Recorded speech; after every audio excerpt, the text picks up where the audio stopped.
नमस्कार, धनराज शेअर मार्केटमध्ये आपल्या सगळ्यांचं स्वागत आहे। हा व्हिडिओ ज्यांना शेअर मार्केटमध्ये सुरुवात करायची आहे किंवा शेअर मार्केटमध्ये नुसती सुरुवात केली आहे किंवा शेअर मार्केटमध्ये काम करायचं आहे त्यांच्यासाठी असणार आहे। आता शेअर मार्केटमध्ये म्हणजे काय, तर शेअर मार्केटमध्ये काय आपल्याला काम करायचं असेल, ज्या वेळेला आपण एखादी आपल्याला घरामध्ये जर का भाजी खरेदी करायची असेल तर आपण कुठे जातो, तर फक्त भाजी मार्केटला जातो आणि तर त्या ठिकाणी भाजीची खरेदी करायची म्हणजे काय ते भाजी मार्केटला भाजीची खरेदी विक्री होते। जर का आपल्याला कपडे खरेदी करायचे असतील तर आपण कपड्याच्या मार्केटला जातो आणि त्या ठिकाणी कपड्याची खरेदी विक्री होते। जर का आपल्याला एखादी गाडी खरेदी करायची असेल तर आपण गाडीच्या मार्केटला जातो आणि त्या ठिकाणी गाडीची खरेदी विक्री होत असते। जर का आपल्याला शेअर मार्केटमध्ये काम करायचे असेल किंवा शेअर्सची खरेदी करायची असेल तर आपल्याला शेअर मार्केटमध्ये जावे लागते। आता हे शेअर मार्केट कुठे आहे, तर शेअर मार्केट आपले इंडियामध्ये एक सर्वात मोठे ही दोन मार्केट आहे। कोणते, तर एक BSE म्हणजे बॉम्बे स्टॉक एक्सचेंज, हे मुंबईमध्ये स्थित असून हे आपले भारतातील सर्वात जुने मार्केट आहे।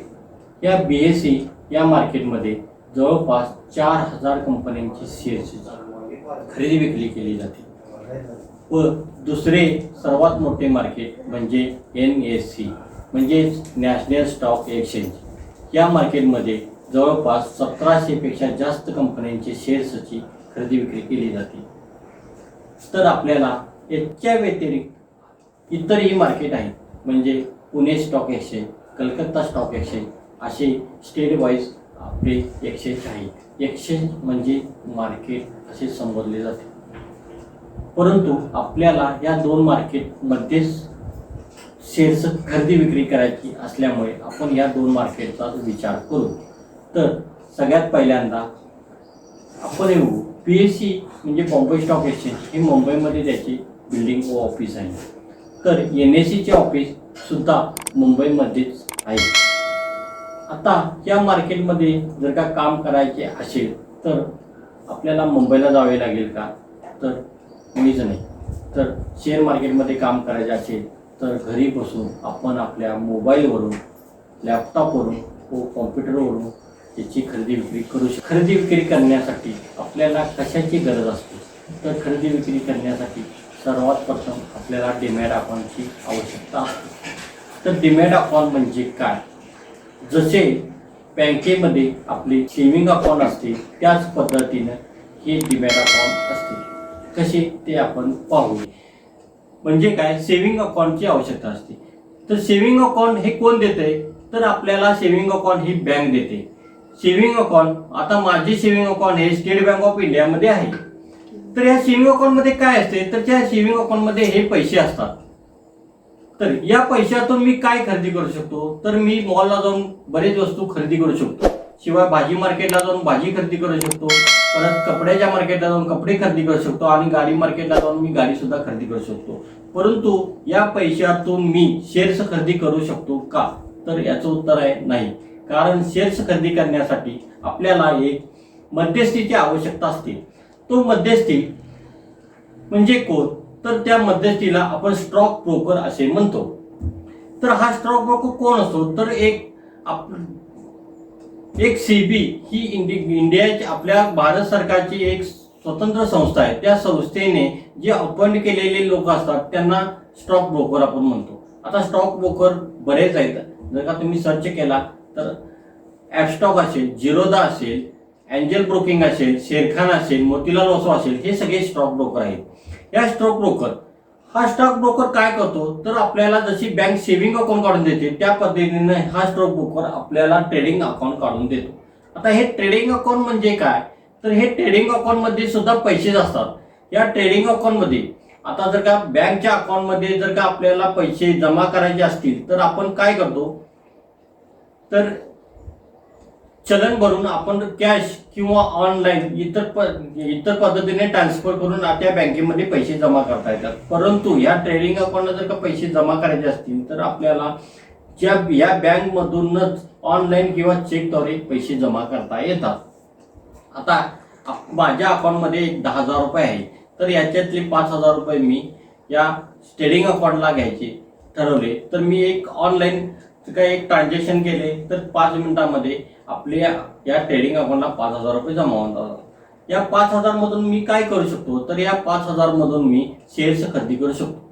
आता समजा माझ्या स्टेट बँक ऑफ इंडिया इथे या ठिकाणी माझे अकाउंट आहे, या बँकेचेच मला शेअर्स खरेदी करायचे असेल तर मी काय करेन, तर मला या कंपनीचे म्हणजे या स्टेट बँक ऑफ इंडियाचे 4 शेअर्स खरेदी करायचे आहेत. तर ते 4 शेअर्स याची किंमत आहे 250 रुपये.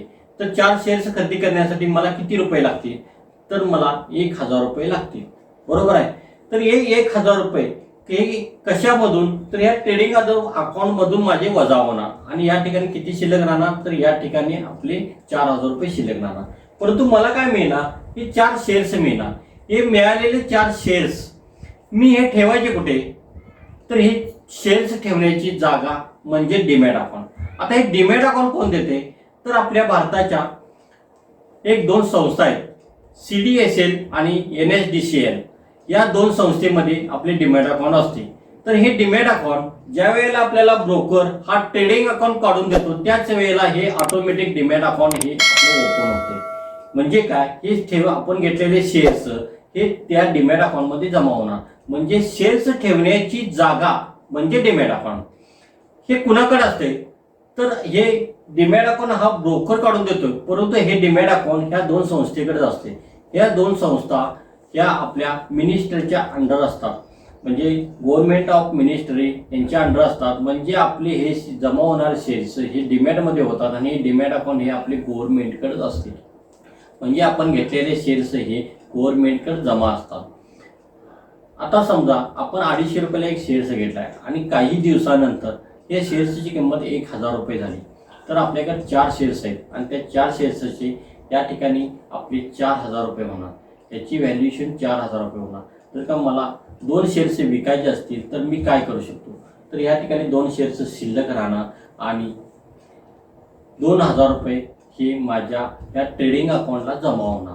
आता मी ह्या पहिले आपले 4,000 रुपये शिल्लक होते आणि 2,000 रुपये याच्यामध्ये आपले जमा झाले, म्हणजे एकूण किती 6,000 रुपये याच्यामध्ये झाले. तर या 6,000 मध्ये मी काय करू शकतो, तर या 6,000 मध्ये मी परत शेअर्स खरेदी करू शकतो.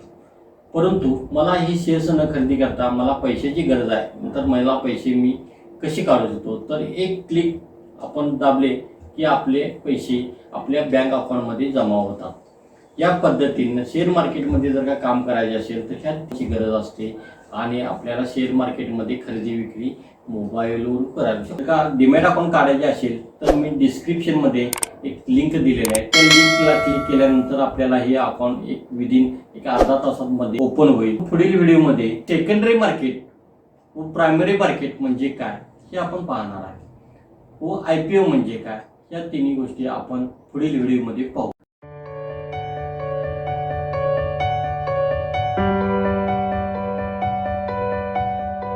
Thank you.